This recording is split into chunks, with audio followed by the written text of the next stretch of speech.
I'm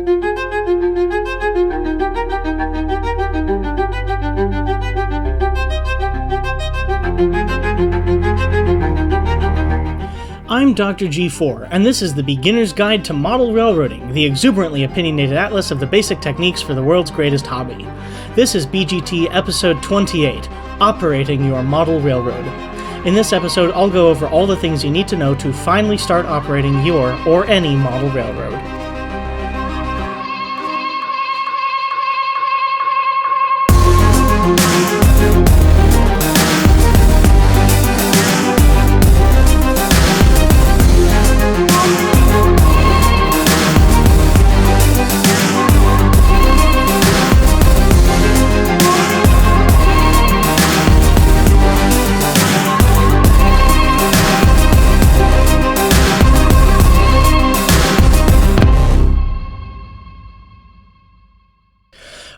Operations, that which sets us apart from all other modeling hobbies. We don't just build models, we build models for the purpose of running trains. And we don't just run trains, we run them in a realistic manner to replicate the practices of real railroads. That's the fun of model railroading above all else. It was the original role-playing game, wargaming before it was cool, an immersive open world where you could relive the past, the faraway, or a fantasy. Some lampoon it for bringing paperwork and rules into what is supposed to be a leisure activity, but operations is usually an engaging, mentally stimulating way to explore and probe that which is usually just tantalizingly outside the scope of a single human perspective trackside. On real railroads as well as model, track space will forever be at a premium, so adding a little bit of structure to one's play can take a layout from a lone individual running a single train around, maybe two, tops three if it's a circle, into a living, breathing system which can pulse, heave, strain, and flutter. Model railroading is fun, and operations is at the core of why.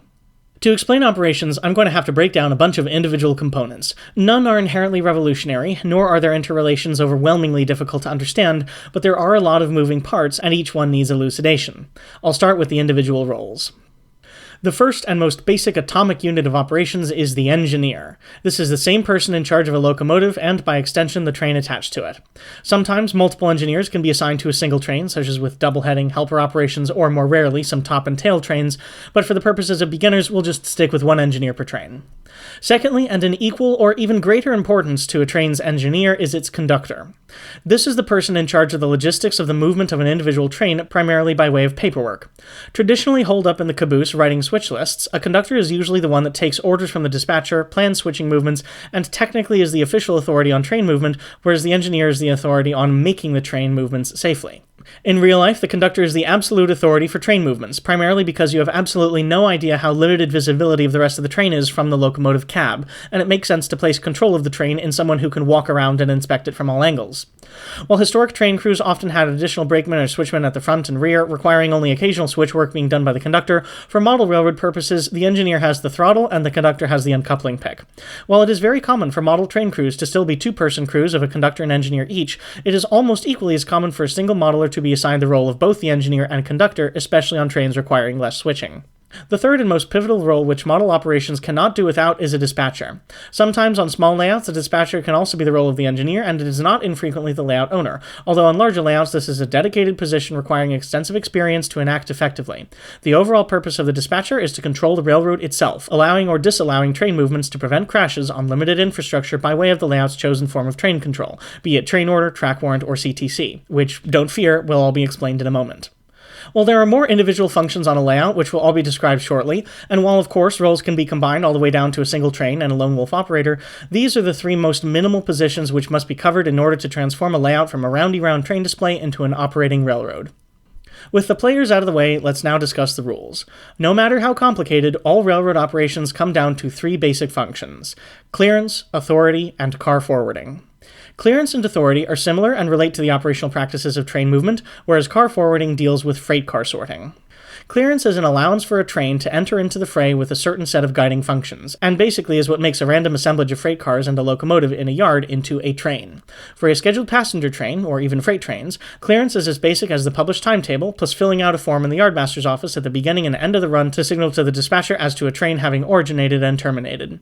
For extras, unscheduled trains created temporarily on a certain day based on excess demand, there's a little more paperwork the dispatcher and engineers need to fill out. For CTC, I have no idea how this works, but I think it's basically similar. As far as being a beginner goes, though, you can effectively ignore clearance as nothing more than a don't take a random locomotive and cars out of the yard and onto the main without someone's permission. If you leave a yard with a locomotive, freight cars, and clearance, you're an engineer with a train. If you leave a yard with only a locomotive and freight cars, no clearance, you're a terrorist. In contrast, authority is where a lot of the real action happens, especially as far as being an engineer goes, and is essentially the allowance of a train to use a particular track at a particular time. On one end, authority can literally be as simple as a green light on a signal or a verbal yes from someone on the other side of the room. On the other, it can be as complicated as a self-directed, effective flowchart of trains of one class being superior to trains of a lesser class, but inferior to trains of the same class in a different direction. Rest assured, this too will be covered momentarily, but know that the purpose of authority is basically what prevents trains from crashing into each other, and is essentially one of multiple mechanisms to tell an engineer and conductor that they are allowed to proceed with their train between here and there. Whereas clearance and authority apply to train movements, car forwarding is the magic that makes a layout a model logistics system, and deserves a much longer discussion. A car forwarding system essentially informs train crews which freight car goes where. In the real world, this is done with a waybill and a switch list. A waybill is a form detailing which cargo has been ordered from whom and to whom, and is carried alongside a car during its journey by the conductor in the caboose as receipt of travel. Then, when a conductor is given all the waybills at a yard or station, they spend the duration of their journey making a plan of the most effective series of switching maneuvers to trade all the outbound and inbound cars, written as a list of switching maneuvers called a switch list. Nowadays, I think this is automatically generated by iPads given to each train crew, and back in the day, waybills were handed over to a conductor at every stop along the line by the nearest station agent. On miniature railroads, car forwarding typically takes two forms. Most straightforwardly, a layout owner can make their own switch list, either hard-coding it with a pencil or, more likely, using any one of a gazillion free softwares to enter all of the online industries, their frequency of production, all the scheduled trains, and all the freight cars on roster, then randomly generating a series of switch lists to be printed out, sorted through, and checked off by all the various train crews. Switch lists are very realistic, but extremely difficult to implement and change up for a novice, requiring you to have a complete list of all of the freight cars as well as on and off layout industries, inputting them into the software over the course of several evenings or weeks. More importantly, switch lists are not self-healing. If a train crew forgets to switch a car into or out of an industry, you'll end up with an orphaned freight car in an industry siding or a yard track, which the software doesn't know it's there, telling yard crews to ignore it or road crews to pick up a car which doesn't exist. As such, the by far dominant strategy of car forwarding is something called car cards and waybills. This is deceptively simple. While some people make their own, Micromark offers a kit with pads of tear-off car cards and waybills. All you need to do is fold and tape the car cards and fill everything out.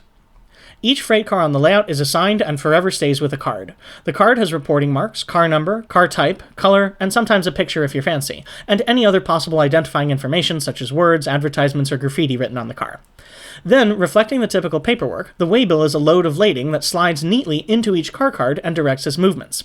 If you want to be realistic, you can write the name of both the shipper and the consignee based off of real industries and even the car's lading. This system is entirely self-healing because each car card always stays with each car, being put into boxes or shelves on the layout's fascia wherever the car is. Since each car is therefore always kept near instructions for its movements, if a train is too long or someone makes a mistake and a car is left behind, the car is still in play and any other crew who passes next will know what to do with it. Many model waybills have 4 cycles, so in essence, once a car is delivered to one location, you cycle the waybill and reveal its next destination up to 4 times in a row before it turns to the original industry. With cycle 1 on the front, flip top to bottom for cycle 2, flip front to back for cycle 3, and flip top to bottom again for cycle 4. This creates some variation, but seasoned operators will start to notice patterns of the same car going to the same industry over and over again. To fix this, every so often waybills can be swapped between car cards, but I think a more realistic strategy for operations involves empty cars. On each car card, behind the slot for the waybill, cars will have a designation for if empty, return to X. If you have a yard on your layout, designate a storage track for empty cars, then at random times hand waybills to the yardmaster for them to assign to appropriate cars, i.e. don't send a tank car to a coal mine or a covered hopper to a scrapyard, and dispatch these cars out on the next available train headed in that direction. Cycle 1 should be the empty order for the shipper, and Cycle 2 should be the laden order to be delivered to the consignee. Cycles 3 and 4 are left blank or given another empty load pair, and once the cargo is delivered, the waybill is removed and the car is returned empty to its home location, which, keep in mind, could be either the yard where it comes from if it's a home road car, or staging if it's a foreign road car. Car cards are the easiest possible way to set up operations for a beginner. You simply fold and fill out some car cards, fill out some appropriate waybills, and then you can be operating in a single evening.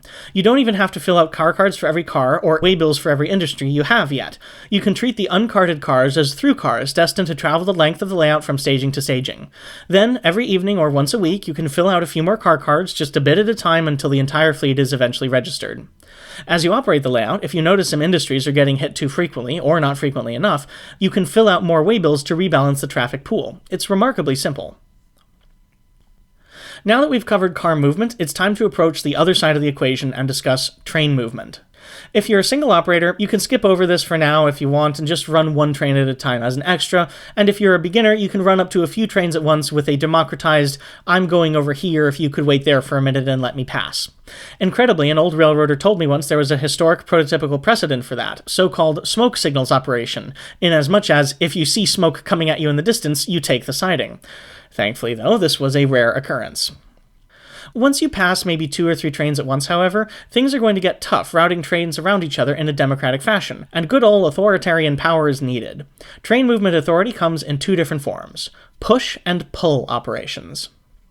Especially common today, and very easy to understand, are push dispatching in the form of CTC and TWC, or Centralized Traffic Control and Track Warrant Control.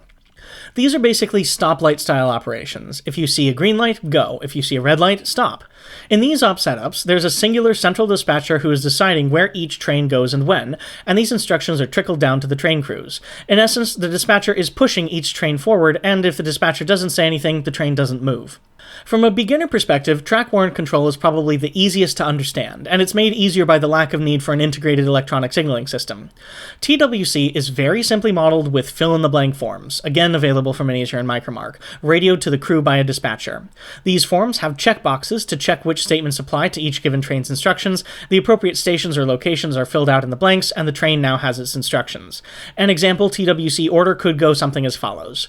To train number V at location W, track warrant X is void, proceed to location Y and hold, in effect after train Z arrives. Something like that. Prototypically, TWC was mostly used from the 1950s until about the 1990s, but nobody will bat an eye if you use it on a model railroad of a different time period, especially as an interim dispatching strategy while you put the rest of your layout together. In contrast to TWC, which is infrastructure light, CTC is an infrastructure pit of despair. Before we get to the specifics of CTC, I need to cover signals, signaling, and how they work. Signals are basically stoplights that display aspects of red, yellow, green, or a combination. For clarity, a signal aspect is the arrangement of lights and colors, whereas an indication is what the arrangement of colors means for you to do. Signal masts often have different signal heads depicting different aspect types, and signal rules are notoriously variable from railroad to railroad, but a general rule of thumb is that the top masthead depicts the main line and the bottom depicts the diverging route. A red over red obviously means stop. A green over red means you go for the main line at full speed, and a red over green means you are go, but will diverge onto a siding and should slow down for the turnout. Signals also have various intermediate aspects telling you how far ahead a train is and how slow you have to go. Again, these vary from railroad to railroad, but generally along the go to stop axis, you'll find green, flashing yellow, flashing red, and solid red. In general, trains proceed at speeds prepared to stop at the red signal, and the gradient has a bunch of rules regarding the speeds permitted under each individual condition. Most importantly, doing a SPAD, or signal passed at danger, i.e. running a red light, is absolutely and strictly forbidden and could be grounds for firing on a real railroad. Signals work by detecting the occupancy of blocks. A block is just a segment of mainline track the length of a train or longer. For simplicity, I believe that turnouts, crossovers, and what have you, collectively called interlockings, are exempted because they're so short and usually represent bottlenecks anyway. And yards, industry spurs, and the like, although the notable exception being passenger stations, are considered dark or unsignaled territory, where trains must proceed at so-called restricted speed, meaning that they can safely come to a stop in half the distance at which an obstruction is spotted, or 20 miles an hour, whichever is slower. Blocks are made on model railways the same way they are on real ones, by isolating a segment of track, the length of the block itself, and detecting whether or not a train is on it. On real railroads, this is done by completing the circuit, putting a small battery's worth of power into one rail, and waiting for the metal wheel or axle of a locomotive or freight car to bridge it to the other rail. On model railroads, you can cheat and use infrared or photodetectors between the rails to visually sense if there's a train above, but that has the serious drawbacks of false negatives, reporting a block as empty even if there's a train in it simply because it's not over the detector. As such, such, nearly everyone making a model railroad signal system detects block occupancy by current draw. Somewhat the opposite of real railroads, since model locomotive motors draw power, you can detect an increase of flow through the wires by passing the wire powering that individual block through a looping magnet wire coil type of thing attached to a small circuit board. This does unfortunately mean that every single stretch of mainline track must be electrically isolated and powered separately, putting a working signal system likely well beyond the scope of beginnerhood, but it's useful to know how it works and worth stating that it can be added to your layout at any time with just a few months of work, and a lot of crawling under the bench work and ripping out your previous work.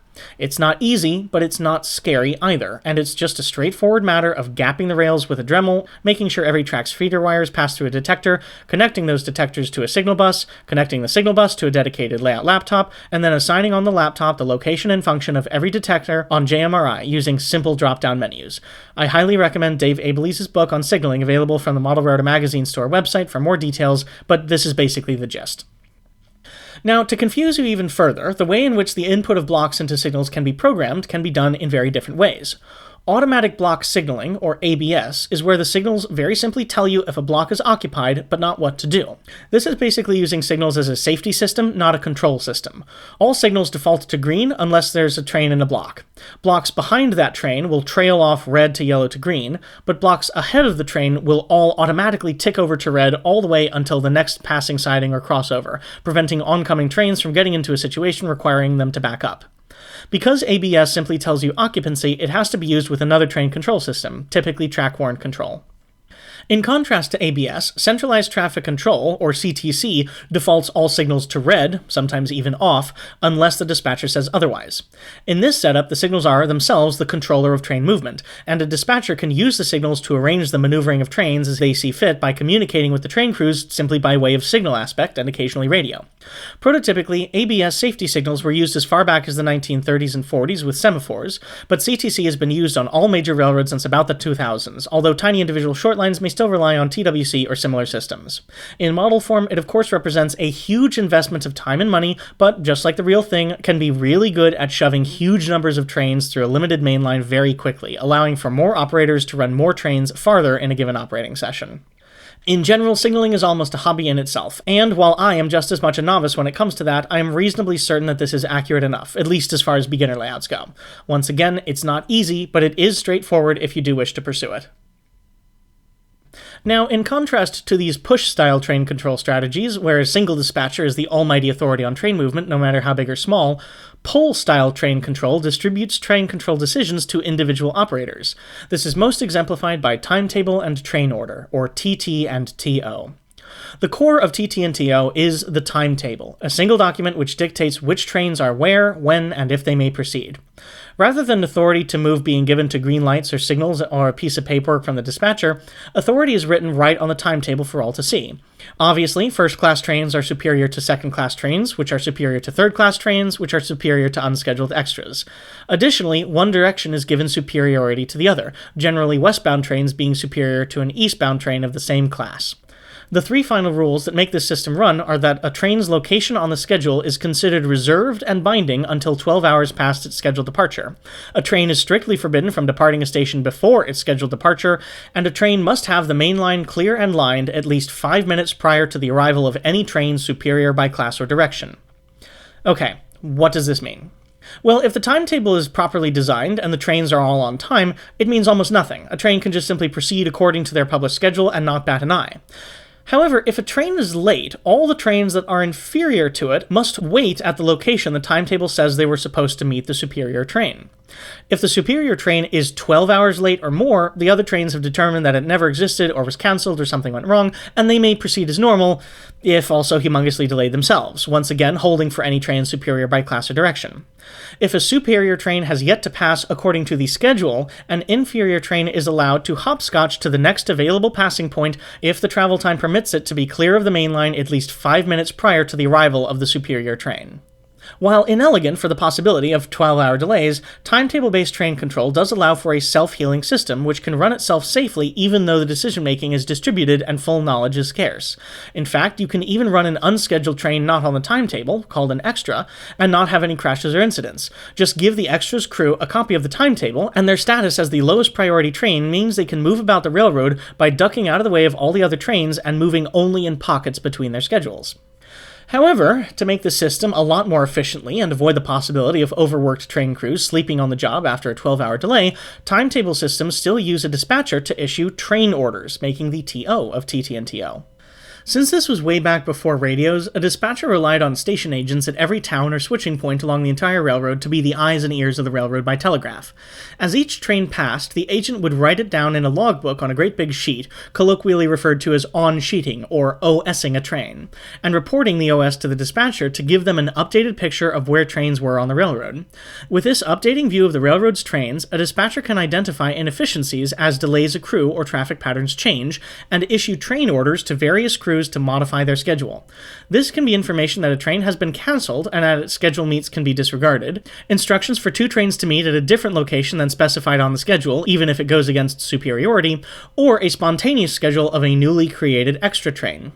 In general, train orders are only given to the crews that they affect, and the way this occurs is a bit Byzantine, but may finally explain an oft-observed but seldom questioned corner of railroad history: the semaphore signal sticking out of a train station roof. While semaphores were used for actual train control signaling on some railroads for a short time before they all standardized to lights, almost every station had at some point a train order semaphore controlled by the station agent. If a train schedule was to proceed as normal, the semaphore would be slackened, pointing up or down. But if the dispatcher wanted to modify the schedule or alert the train crew to anything, they'd telegraph it to the station agent would signal the train order semaphore to horizontal, duplicate the orders, attach them to two Y-shaped poles with a wire connecting the tines, and head outside. Then, as the affected train approached, the station agent would hold up the poles, one for the locomotive and then one for the caboose, for the train crews to lean out, slide their arms through, and grab the pole. Finally, the train crews would collect the train orders from the pole wire and drop it back down next to the tracks for the station agent to retrieve shortly thereafter. Thus could a dispatcher control a railroad using only a telegraph and some paper. On a model railroad, train orders are done in a similar but modified fashion. Since model railroad op sessions are generally about running trains and not model clerking, station agents are nearly always eliminated, and the model train crews OS themselves to the dispatcher by a series of telephones, handheld radios, or, if you're brave, functioning telegraphs, dropped around the layout on the fascia in front of every model station building. Sometimes modelers make functioning train order semaphores using a sideways switch motor, activated simply by the flick of a switch on the fascia, or more complicatedly from the dispatcher's office across the layout. Train orders can be done in one of a few ways. On smaller layouts, the dispatcher can write and deliver the orders themselves, physically walking to the station in question, putting the orders on a clamp for the crews to pick up, and tripping the semaphore switch. On larger layouts, with more trains requiring the dispatcher to be at their desk the whole time, you can assign one or more agent positions responsible for a half dozen or so stations, doing the work of copying and delivering the orders. A final alternative is to stock stations with unwritten train orders and have the dispatcher remotely raise the semaphore, and then have the train crews call the dispatcher on the phone and copy the orders themselves. The last thing we need to cover about TT&TO is the construction of the timetable itself. Generally, all model railroads run on a fast clock, or a layout clock that runs through anywhere from 2 to 12 scale hours in every real one, although most commonly people select the 3-to-1 or 4-to-1 speeds. This way, a layout can reasonably run through an entire 24-hour schedule in a single evening. Once you have a fast clock speed chosen, you now must run a train around your layout at a realistic speed and determine the scale time it takes to run between each station. With that, you can now make a schedule. Start with your highest priority trains and work down. First-class trains are generally premier long-distance passenger trains, typically running the length of the layout to staging, making only major station stops, and having prime arrival and departure times ranging through the mid-morning and early evening. They are also typically long-distance trains, but can also be sufficiently luxurious regional daytime trains, think like the Blue Comet. First-class trains also often run express, calling only at major stations. Rarely, you sometimes get a first-class freight train, which would be a fast freight, traveling with perishable or high-value cargo long distances uninterrupted by switching. Second-class passenger trains are less important, usually regional day trains, but sometimes could include budget overnighters. They also sometimes shadow first-class trains, running more limited service either directly in front of or behind the first-class trains to collect people from the stations it skips and allow them to transfer to or from the express. Second-class freight trains are typically manifest freights. Having only 2 to 4 stops, their primary purpose is to transfer a large block of cars from the yard of one division to the yard of another, maybe stopping at an interchange along the way to pick up a large block of cars being traded from one railroad to the next. Switching is minimal, with an emphasis on collecting a wide variety of cars, all headed in the same general direction, for distribution to their final destinations later by a different train. If first-class passenger trains are expresses, second classes are limiteds, third-class passenger trains are the very bottom of the hierarchy, the all-stops locals. Speeds are slow, stations are everywhere, even to quite small settlements, and equipment is typically noticeably older and less luxurious. Departures are also less frequent and convenient. In contrast, third class is where a lot of the action is for freight trains. The peddler, or local freight as it's called, is the lifeblood of railroading, right up until Hunter Harrison and the cult of the operating ratio ruined everything with precision scheduled railroading. Peddler freights collect freight cars at yards and then slowly switch them to their final destinations, as well as picking up cars along the line and delivering them back to the yards for sorting. A local freight starts at one yard and traverses the length of a division to a yard at the other end, whereas a turn both starts and ends at the same yard, turning around halfway through its switching day. The lowest priority of all is the extra. These are trains, either passenger but mostly freight, which can be created on the fly to deal with excess demand. For example, when making up trains in a yard, siding length often limits train lengths, so a car or two might be left out of a scheduled train to allow it to fit on the railroad without gumming everything up. However, if there are a ton of cars being left behind, or if the yard is strained for capacity, an extra can be requested by the yardmaster and created by the dispatcher to deal with the excess cars. Very rarely, if there's a huge event like a convention, festival, or sports game, or if a train was delayed and missed a transfer connection, a passenger extra can be created by fishing out whatever spare passenger cars you could find. Not every railroad has to have every type of train, but it's often more fun for the modeler to have a mixture of priorities. Additionally, keep in mind that, while these train types are strictly required for timetable operation, many of the same types of trains with different priorities can be found on other forms of operation as well, if informally. As you build up your schedule, working from highest to lowest priority, you can visualize a timetable with something called a string line diagram. This is a graph with time on the x-axis and stations on the y-axis, arranged proportionally by distance. What you can do is plot each train's scheduled arrival and departure from each station, then connect dots with lines to depict roughly where each train is at any given moment as it makes its way along the railroad. The slope of the line is the speed. The steeper the slope, the faster the train is moving, and the speed should generally reflect the speed limit of that segment of track and be about the same for all trains unless it's a heavy coal drag or something. If a line is flat, it means the train is holding at a station for a period, giving it time to switch or just making it wait on another train. Most importantly, wherever two lines cross, it means that the two trains will have a meet, or one will overtake another. This allows you to visualize train conflicts and make sure they meet at locations with passing sidings, rather than inadvertently planning a cornfield meet.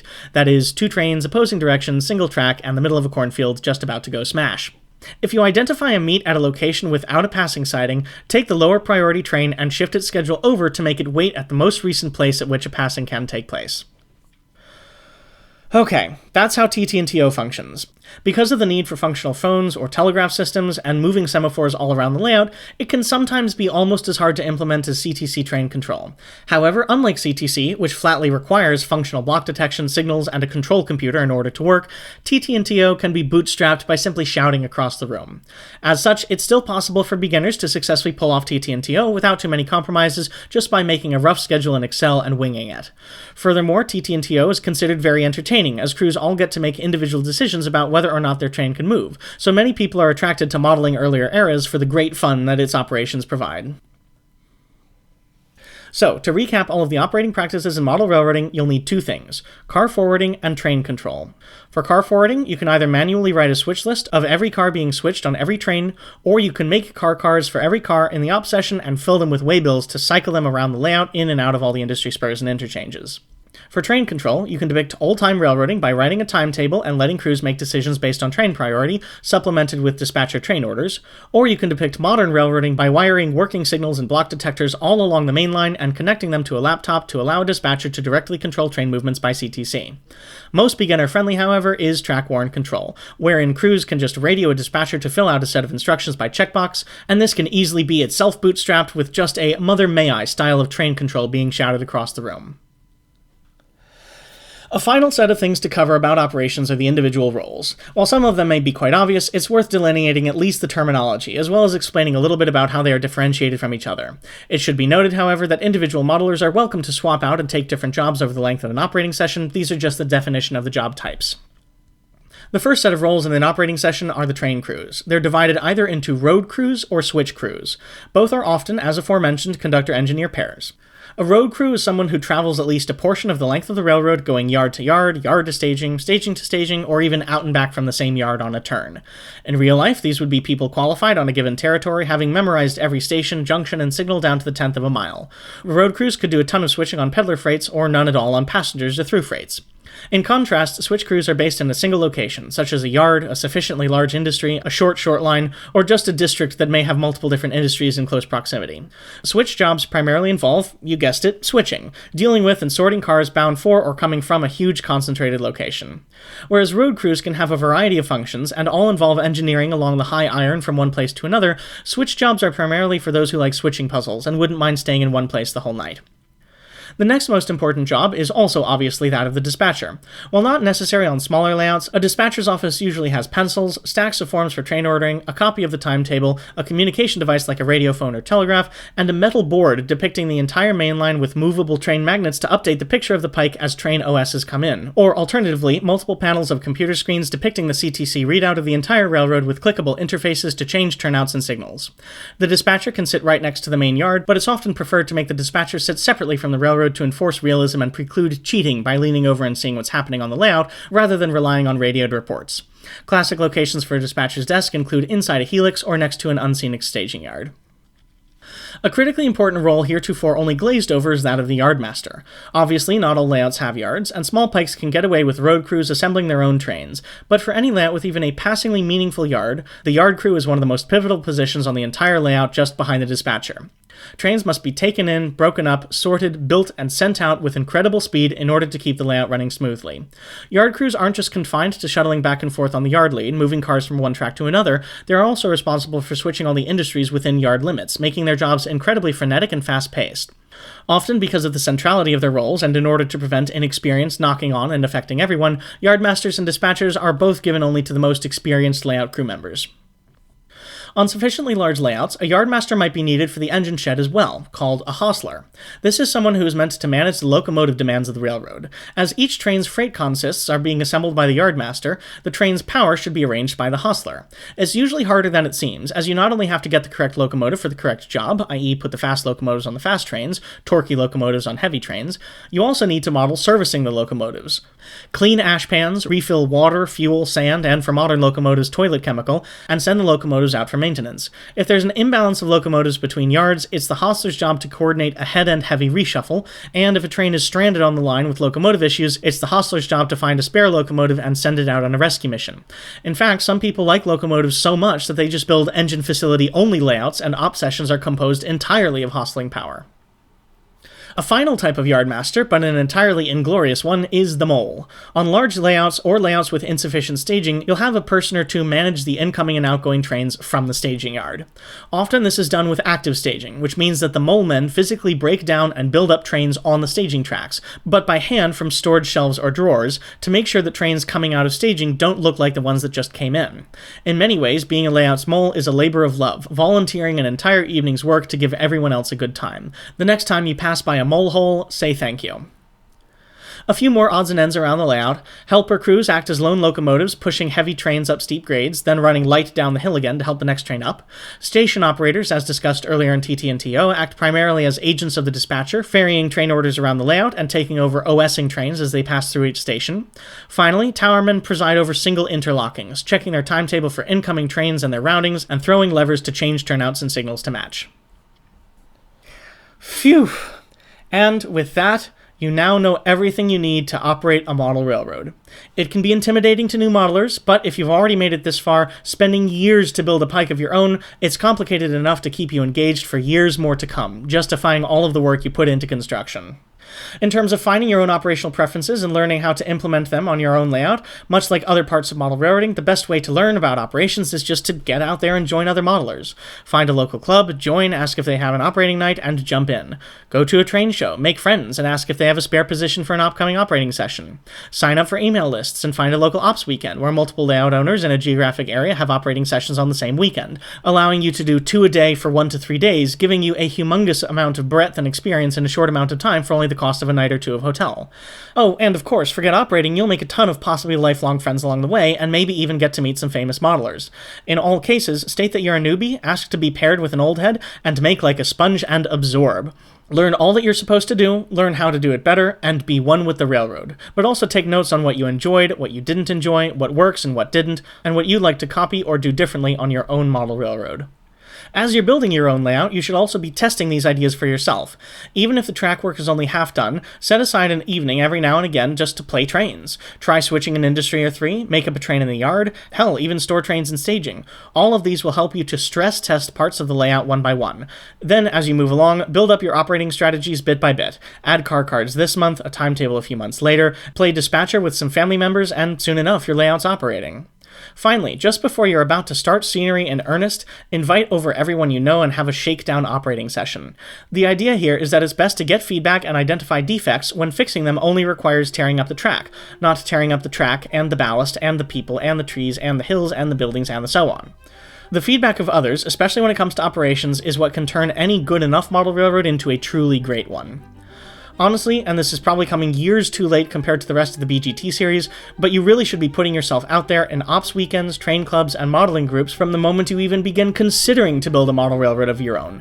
This is, after all, a social hobby, but not just in as much as making friends, but also that the development of the hobby as a whole has been in the way of groupthink, individual modelers comparing passions and ideas with each other by way of meetups, magazines, and conventions.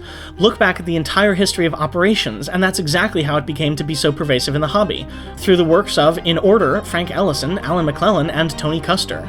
To be a modeler in isolation, to not copy your forebears and not inspire your juniors, is to do the hobby a disservice. Model railroading is fun, and it is fun because of all of us together.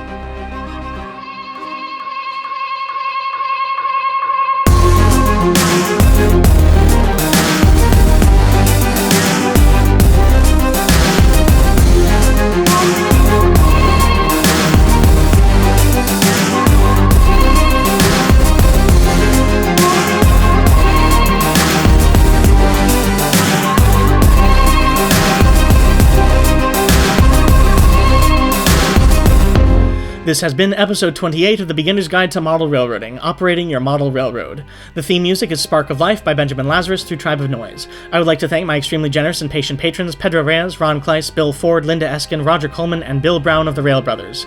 If you would like to know more, you can visit the website at www.bgtmrring.org. That's Bravo Golf Tango, Michael Romeo Romeo, Indigo November Golf, Oscar Romeo Golf. If you like the show, please give me a good review on iTunes and subscribe to the podcast feed. If you really like the show, please consider becoming a patron, as it helps me defer the costs of hosting equipment and travel. If you did not like the show, do not say anything and contemplate the thought crime you have committed. This content is CAN-credentialed. You can report instances of harassment, abuse, or other harm to their hotline at 617-249-4255 or on their website at creatororaccountabilitynetwork.org. To the best of my knowledge, this podcast is entirely free of content generated, edited, produced, or modified in any way by AI. This podcast was written, recorded, and produced on the ancestral lands of the Susquehannock, Nuwuvi, Cahuilla, Luiseno, Serrano, Tongva, Fernandino, Tataviam, Chumash, Wyout, Southern Pomo, Graton Rancheria, Mewak, Miwak, Moekma, Ohlone, Rametush, Awaswas, Amamutsan, Rumson, Eslan, Salinian, Obispeño, Ventureño Chumash, Barbareño Chumash, Amawu, Kilkapoy, Tawakoni, Wichita, and Humanos tribes. I would like to thank them for their historical stewardship of Pennsylvania, California, and north central Texas. And now, your reward for listening through my closing spiel, your modeler's vocabulary word for this episode is beehive, a railroad yard office. Thank you very much for listening. Keep riding trains, keep punching Nazis, and keep building a better future.